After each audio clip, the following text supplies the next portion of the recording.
And so there wasn't too craziness. There was a couple like DNSs that I thought were interesting.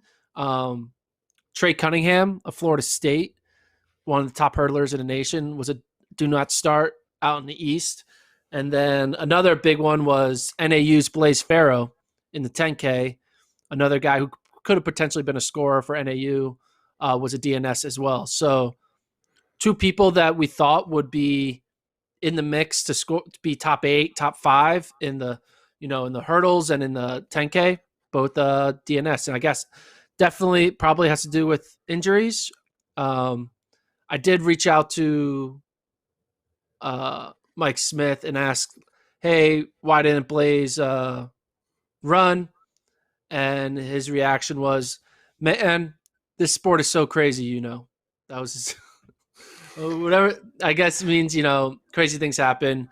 Clearly had it an injury. And Travis, if you want to bring up Blaze's Instagram post, he put up go to little runner boy BOI, I think is his Instagram.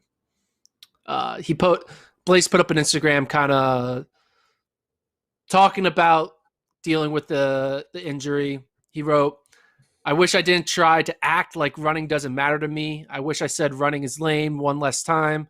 I wish I said this sucks right now one more time. I wish I swam one more lap. I wish I drank one less beer. I wish I sat down and cried more. Well, even more.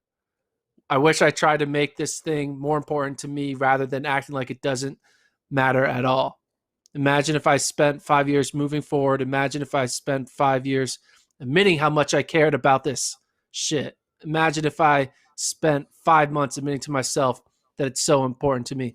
Basically, he wrote a poem, and it kind of made sense. He kind of highlighted his high school with photos and his college career.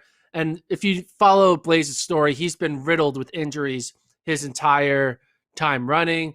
He was injured like his first 2 years at NAU, and then he had that big emotional moment in 2018 where he was just like bawling because he had finally figured it out and got healthy and was able to run an NCAA championship. And then he saw what happened his junior year where he was injured again and the team lost. And then senior year, they finally were able to get another win in Stillwater. But he's just been up and down, left and right.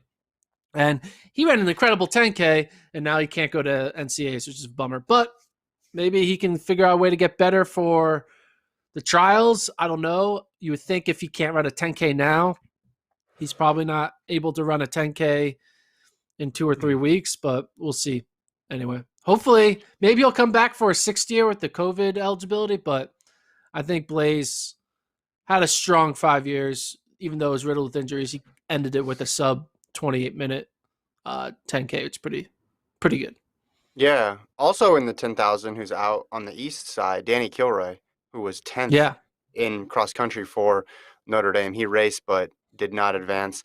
On the sprint side of things, Abby Steiner in the 200 is out, Gordon. Yes.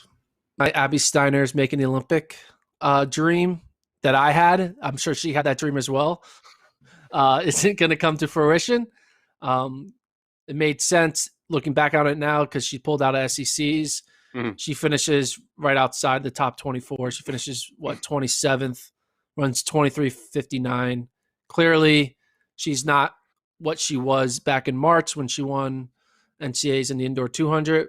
But she's only a sophomore, so she should be back and lighting up the track in 2022. That's what's weird about these prelims. The storylines are always just like, who didn't make it? Yeah. No one cares about who made it. It's just all about who doesn't make it. Well, I'm looking here at the chat here. Dylan also brings up number 1 pole vaulter Natasha Campbell didn't advance. Tara Davis was a DNS in the 100 hurdles, and Chanel Brissett false started in the hurdles as well. So were there any other surprise did not advances for you? Not that I can think of, to be honest. I mean, there's 2 more days, right? There's 2 more days of trying to avoid disaster for the favorites. So we're only halfway through